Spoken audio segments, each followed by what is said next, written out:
I gotta be honest with you, 2024 has started off pretty rough for me. I was forcibly fired as general manager of DOA Pro Wrestling. I got a terrible cold just before my birthday. At the time I'm filming this video, my house has been 5 days without power. By the way, mister, thanks for letting me use your space. But I know my year will improve after this, just like I know that 2024 is going to be a banner year for professional wrestling. How do I know that? Well, we're already seeing some great moves being made so far in January, and not to mention everything great we saw last year. In fact, there was so much good stuff last year that not only am I going to double down this week and give you my top 16 picks for the best of wrestling in 2023, I'm sure there are more beyond that I'm missing. Let me know what I missed in the comment section, but first, watch this countdown and see for yourself. Number 16, the year of Will Ospreay. New Japan Pro Wrestling's popularity in the West has faded somewhat in the last 5 years, and they're about to go through a real stress test once Okada leaves, but for the moment, their reputation for developing some of the best in-ring competitors in the world remains intact. From Prince Devitt to AJ Styles to Kenny Omega, the recent history of foreign wrestlers excelling in New Japan is a rich one. And when Omega left New Japan for the greener pastures of All Elite Wrestling, there was another junior heavyweight star who was ready to move up to the top of the card in Will Ospreay. Ospreay's resume in 2023 practically read like a list of the year's best and most exciting matches. From Tanahashi to Okada, Finlay to Jericho, to facing Kenny Omega in 2 Match of the Year contenders, the aerial assassin showed up and showed out at just the right time in his career, as his New Japan contract was winding down and the wrestling arms race was raging on. As his New Japan dates wrap up, Ospreay has revealed his next move toward a full-time AEW gig. At the ripe old age of 30, Ospreay's fans eagerly await what he'll do next in 2024. Number 15, Bad Bunny vs. Damian Priest, the San Juan Street Fight. Considering how pay-per-views in international markets used to be rare at best, WWE has truly embraced the world in World Wrestling Entertainment as of late. This past year we saw Elimination Chamber in Montreal and Money in the Bank in London, and the trend continues into 2024 with the Chamber in Australia, Backlash in France, Bash in Berlin, and Money in the Bank in Toronto. But we're getting ahead of ourselves here because, in my opinion, the international PLE from WWE that truly stood out this last year was Backlash in Puerto Rico. Hit it! The shining star of the Caribbean. Backlash was the first major event on the island since New Year's Revolution all the way back in 2005. And while that one felt like a standard WWE show that just happened to take place in Puerto Rico, Backlash 23 was specifically promoted to that market, with recording megastar Bad Bunny serving as the event's crown jewel. Wait, now I'm getting things confused with the other international event. Fans caught a glimpse of Bad Bunny's wrestling prowess when he and Damian Priest battled The Miz and John Morrison at WrestleMania 37. But this time, Mr. Bunny found himself across the ring from his former partner in front of a crowd of their fellow country folk in a San Juan street fight.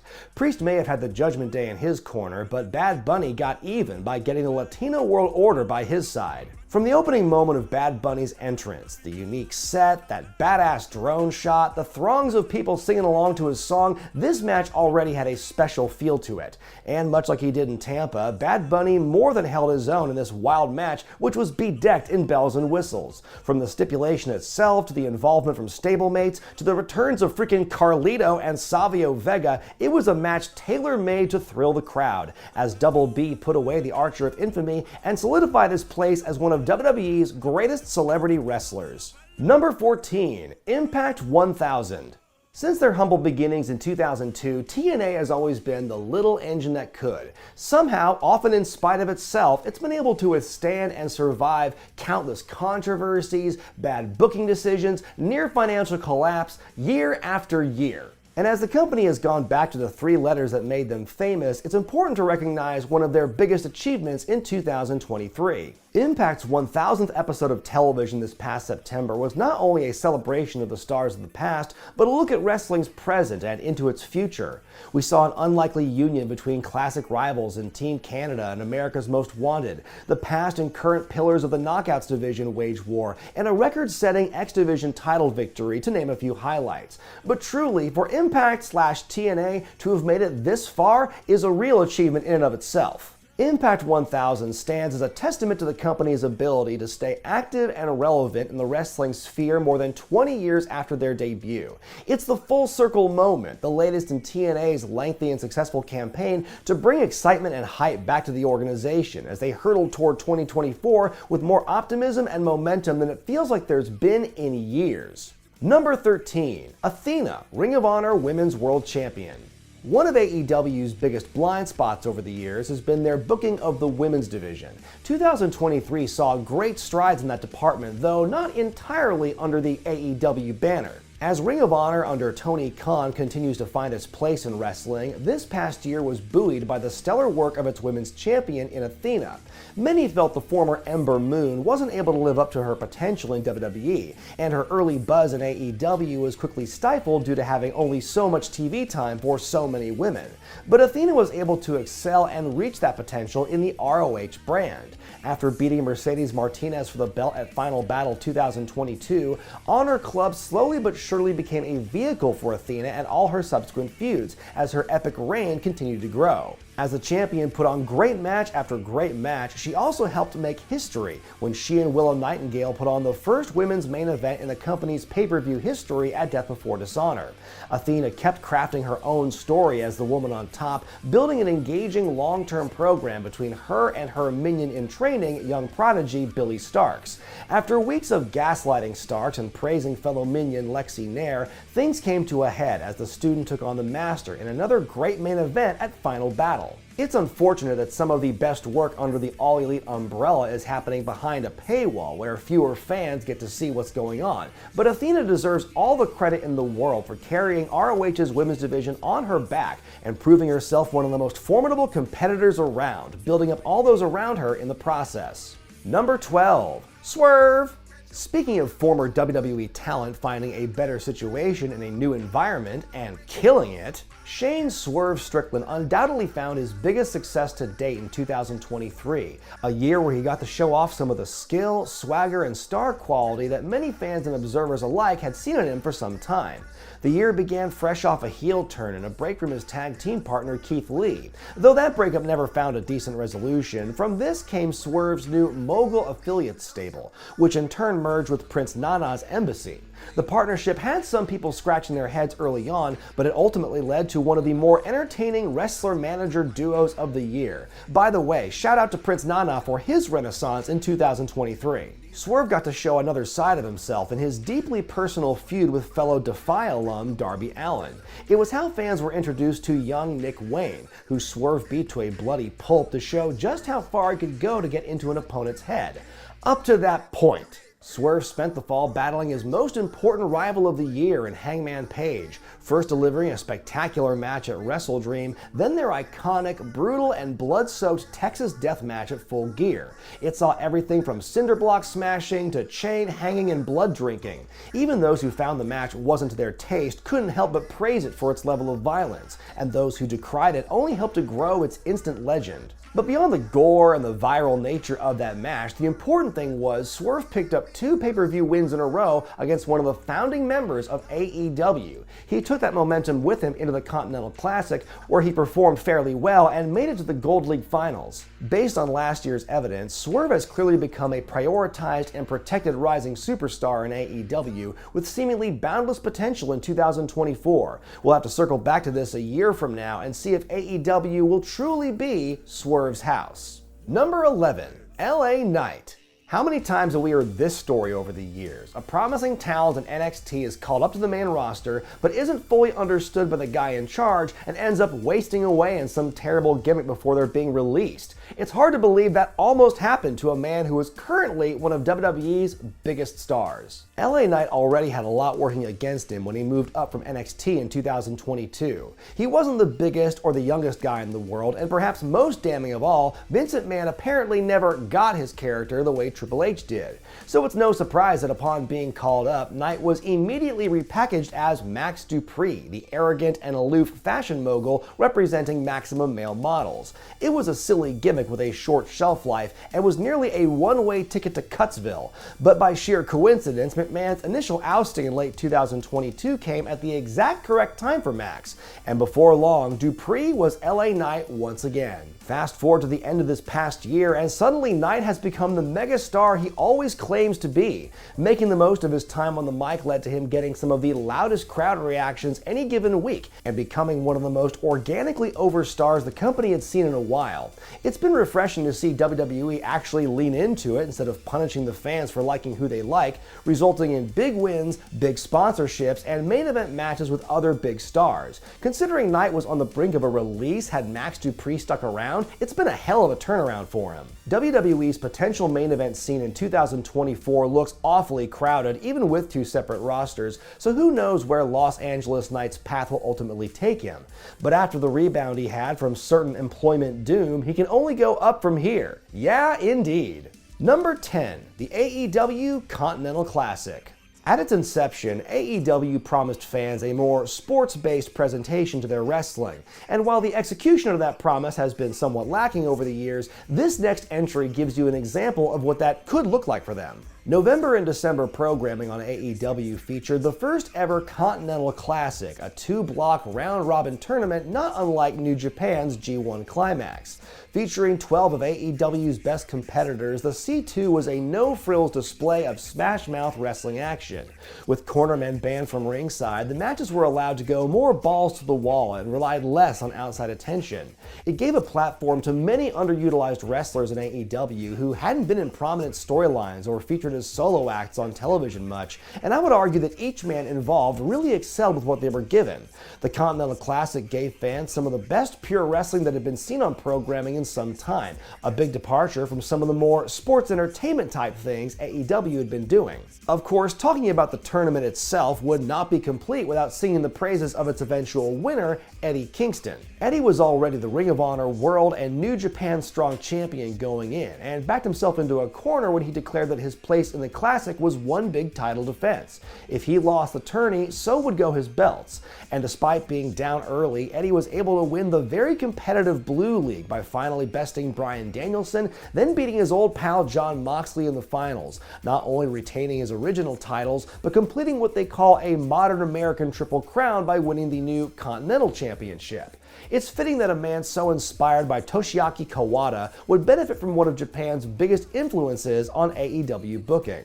Kingston's rise to one of the top spots in AEW has been a long time coming for many of his fans. Considering where he was in his career in 2020, selling his boots to pay rent, on the brink of retirement before eventually signing with All Elite, it's been wonderful to see him thriving on a major stage. His raw and authentic persona is infectious, and now a whole new generation of fans are coming to learn why the self-proclaimed King of the Bums has been revered by so many.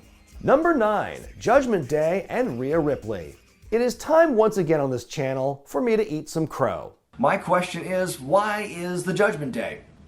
Just why is the Judgment Day? When the Judgment Day first formed in 2022 with Edge as the centerpiece, I was intrigued. But after they added Finn Balor and kicked out Edge, the team lost serious focus. They were seen as a bunch of do-nothing goons who could barely scrape wins together on their own and usually lost in hilarious fashion. Who would have guessed they would have gone on to become one of the most successful and entertaining stables in modern WWE history? As the Bloodline began to lose its power in 2023, the Judgment Day continued to put in the work. They generated incredible heat as they battled Raw's top babyfaces and carried multiple important angles through the year. From Dirty Dominic's feud with his father Ray, Damian Priest versus Bad Bunny, Priest winning Money in the Bank, a tag title victory, JD McDonough earning a place in the group, and now most recently, R-Truth story, the Judgment Day has been all over programming but has never felt overexposed. Of course, don't think I've forgotten about the star and de facto leader of the group, Rhea Ripley. Whether she's serving as Dom's mommy, serving boss in Saudi Arabia, or just serving the women's division their heads on a plate, Ripley's long-awaited rise to prominence began at WrestleMania when she got back her win from Charlotte Flair for what is now the Women's World Championship, and has yet to slow down as of this recording. She has truly broken out as one of WWE's top stars regardless of gender. From a random pack of purple-tinted goofs to the most dominant stable in WWE today, the Judgment Day has truly gone through it all to get to where they are, which makes their story all the more rewarding to follow. And as they always say, live, laugh, love. Number 8. Christian Cage, Father of the Year. Yeah, sure, Adam Copeland going to AEW was a big deal for them, but come on, show some respect to the innovator of the spear. Speaking of taking something and running with it, 2023 was the year where Christian Cage hit one of the greatest strides of his lengthy and impressive career. Having acted as Jungle Boy's father figure before their eventual split and violent blow-off, Cage took the act even further, seeing himself as somewhat of a twisted father figure to everyone. The result has been one of the most hated heel personas in all of wrestling, or at least one that fans love to hate. From getting Luchasaurus to do his dirty work, to recruiting Nick and Shayna Wayne into his family, all while delivering some of the harshest promos imaginable, Christian found success in 2023 using some of the sneakiest, sleaziest, underhanded tactics you'll see today. It's crazy to think how just a few years ago his career was considered over due to concussions, and I can recall the general apathy people felt when he was first signed to AEW. But now it's clear the investment is paying off, because at this moment, Christian's been one of the company's best hands and one of its most entertaining stars. Number 7. As I've already alluded to, 2023 was the year of dominant champions across all of wrestling. Emphasis on the plural champions, because it wasn't just Roman Reigns breaking records last year. In fact, what was once considered to be one of the all-time unbreakable streaks in wrestling was finally snapped. The Honky Tonk Man's reign as the Intercontinental Champion. You know, Santino Marella crawled so Gunther could fly. Gunther had already been IC champion for a good 6 months when 2023 began, but his streak of dominance had only just begun. Der Ring General entered the Royal Rumble match at number 1 and made it all the way to the end, finally being eliminated by Cody Rhodes. The former Walter hit another peak at night 2 of WrestleMania when he beat Drew McIntyre and Sheamus to retain, in what many called the best match of the whole event. His reputation as the workhorse champion flourished as the year went on, having gripping high-profile bouts with everyone from Chad Gable to Bronson Reed to Mustafa Ali to The Miz, building them all up as credible opponents without sacrificing his own aura of authenticity. The most incredible thing about Gunther's run is just how well he's been protected from other top guys in WWE. Some people see his reign as his own little universe, which can be kind of annoying, but it also makes him a secret weapon that WWE can unleash at any time to bring an immediate freshness to the product. With everything he showed us this past year, it's hard to imagine 2024 being any less successful for Gunther. Number 6. Timeless Toni Storm. Character evolution. It is a must in professional wrestling. Hell, all forms of entertainment when you get down to it. You know, dancing, live theater, movies. Oh, speaking of movies, let's all give a standing ovation to Hollywood's brightest star. After she lost the women's title to Hikaru Shida, Toni Storm's mental well-being on screen began to take a turn. She seemed to slowly be going insane, changing her hair, her makeup, and even her manner of speech before completing the metamorphosis to become Timeless Toni Storm, a throwback to a bygone age of the silver screen, complete with old-timey music, a butler who picks her up and carries her around, a black and white film grain filter, an intro from TCM's Ben Mankiewicz, and her own All About Eve stand-in in Mariah May. Ooh, is that a spoiler? The character has been one of the brightest things about AEW for the last several months. Not only is it entertaining both outside the ring and in, it's done wonders for Toni's career, allowing her to break out of the ever-growing pack of female wrestlers with a punk rock aesthetic. History shows us time and again that characters are often more important to wrestling than the actual wrestling, and in my opinion, it's the funny wrestlers that make the world go round. If somebody with a strange or unconventional gimmick is able to lean into it just a little bit, it can gain a massive following. And Timeless Toni's total commitment to her shift in character helps make her my pick for the best gimmick of the year. Number 5. Adam Cole and MJF. Brochachos for life? This one's no doubt going to be a polarizing entry. I mean, there are a lot of folks who think this should go on the worst of 2023 countdown, so imagine they're shocked to see it this high on the best of. Look, I know this storyline was not everyone's cup of tea. Yes, there were some logic holes. Yes, the latter half of the angle had them running in circles to buy time because the two most important players were injured. But I gave the Devil's storyline a lot of slack in 2023 because, hey, like I mentioned, if you can make me laugh, then you've gained a fan for life. The program between MJF and Adam Cole began in a familiar vein. Champion and prospective challenger are forced to team up. Can they coexist? Well, it turned out not only were they able to coexist, but they also made a little bit of wrestling magic along the way. AEW put their promo team to good use by putting MJF and Cole in comical situations where the two characters were taken outside their comfort zones, with Cole playing the straight man to MJF's antics. The two had a lot of fun moments in those promos, both together and with Cole's friends in the Kingdom, and all the while fans wondered if the blossoming friendship was genuine or a ruse. Either way, the crowd loved the pairing.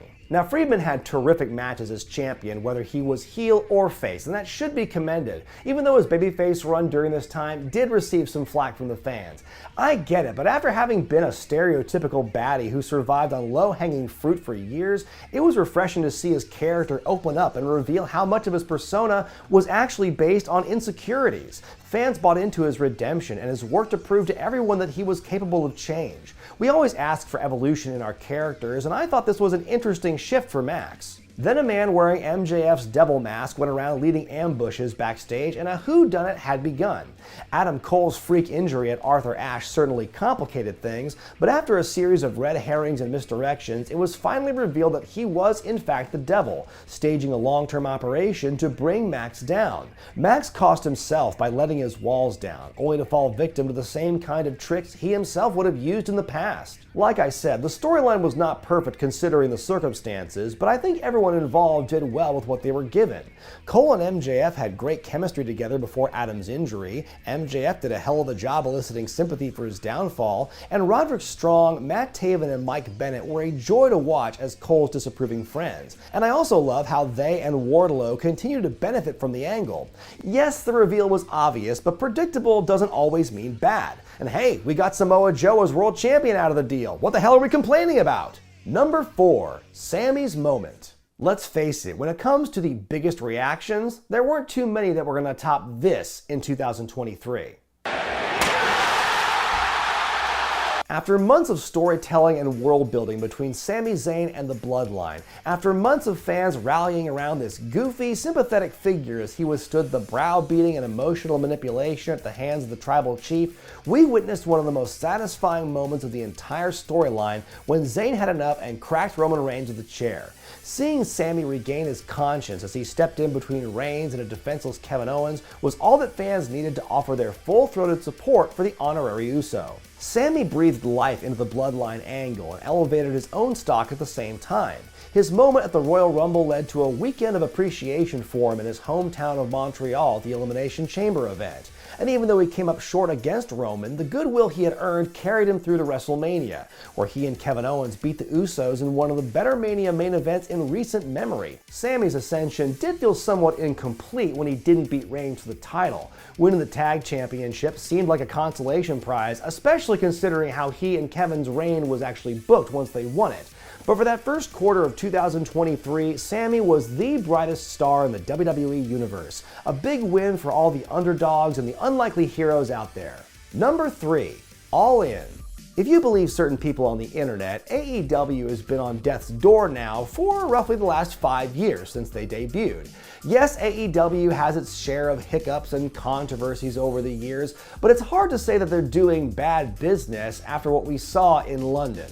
On August 27th of last year, AEW held its first ever All In event, named after the 2018 show that became the launching point for the company we know today. Whether you look at the turnstile number of 72,000 people attending, or the official number of 81,000, or draw your conclusion somewhere in between, either way, a shitload of people came to Wembley Stadium to witness what had been billed as the biggest event of the year, not named WrestleMania. And though it felt as if the bill didn't exactly reflect that billing, it was still an entertaining card featuring the company's best. Saraya won the women's title in what had to be a feel-good moment in front of her fellow country folk. Sting and Darby Allin beat Swerve and Christian Cage in a coffin match. CM Punk beat Samoa Joe what would end up being Punk's final match in the company. And of course we had the continuation of the aforementioned MJF Adam Cole storyline. As I've mentioned before, the drama of Punk's backstage scuffle with Jack Perry briefly overshadowed the event itself, but even that couldn't steal away AEW's historic triumph. No matter how you slice it, the success of All In was AEW's biggest victory in 2023. Number 2, WrestleMania.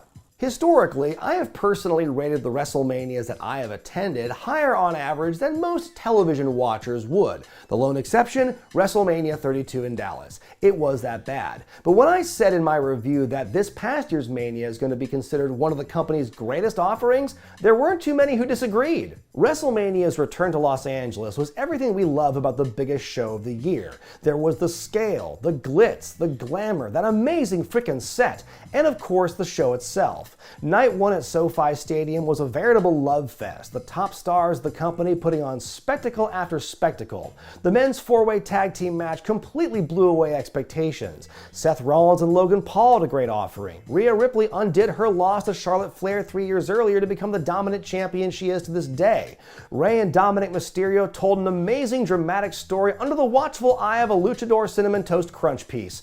And of course, Sami and Kevin's aforementioned title win over the Usos. Night 2 delivered much more of the same. A stellar intercontinental triple threat, Bianca Belair and Asuka going to war, Shane McMahon making a surprise return and tearing his quad muscle within minutes of each other, causing Snoop Dogg and The Miz to improvise a brilliant cover-up, and a wicked heck-in-a-sec match with Edge and Finn Balor. Then came the main event, which of course I talked about at length in the Worst of Countdown. No need to dredge it up here. But even despite how the final act ended, the combined efforts of both nights of Mania exceeded expectations and had people leave the stadium with an overwhelmingly positive experience. If the last couple of years are any indication, then WWE seems to be once again in the business of delivering style and substance to their WrestleManias. And from where I sit, it's all part of a larger trend. My pick for the number one best thing about wrestling in 2023 was WWE's resurgent year.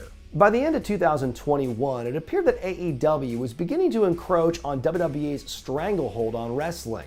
AEW was beginning to outsell WWE in certain key markets, and stars like Adam Cole, Bryan Danielson, and even CM Punk found Jacksonville the place to be. But in 2022, a confluence of circumstances began to shift the balance. From AEW's brawl-out scandal to Vince McMahon's removal from power in WWE to Triple H's creative vision as the new man in charge there, eventually the sleeping giant woke up, and in 2023, fans finally got to enjoy the results. With Triple H now in control, WWE's creative output has become more consistent, dare I say more methodical, and has finally been rewarding longtime viewers for paying attention. Lots of folks who were lost in the shuffle have been able to emerge and even thrive as must-see talent, stars who were able to elevate not just themselves, but the overall brand as well. Many of their top champions have held the belts forever, but the champions have been popular and legitimate enough to hold them for as long as they have without things getting uninteresting. And how about those baby faces? It feels like it's been forever since WWE was able to build more than like 2 well-liked baby faces in their company, and without forcing fans to pick one over the other. From Cody Rhodes to Sami Zayn, Seth Rollins, Jey Uso, LA Knight, Randy Orton, and now The Rock back in the mix, it's good to see so many popular acts working together. This, by the way, has translated into record business for WWE, as the gates for house shows and TV tapings alike are now regularly eclipsing the 10K mark. They've broken records in just about every available metric. WWE had been bad for so long, but with no other companies around to nip at their heels, they were content to pump out baby shit, and a lot of fans were conditioned to not know the difference. But after finally getting a little bit of the competition it's desperately needed to stay interesting, and now that 2 of the company's biggest albatrosses in Vince McMahon and Kevin Dunn have finally been sloughed off the corporate giant, WWE can step forward into 2024 and beyond with goodwill that hasn't been seen in several years. And that's why WWE's resurgence is my pick for the best thing to have happened in wrestling in 2023. But those are just my humble picks, folks. What do you think made the list for the best of last year? Let me know in the comment section below. Be sure to give the video a thumbs up if you like it, subscribe to Wrestling with Regret, and hit that bell icon for all the notifications. I'm Brian Zane, and I'll see you next time.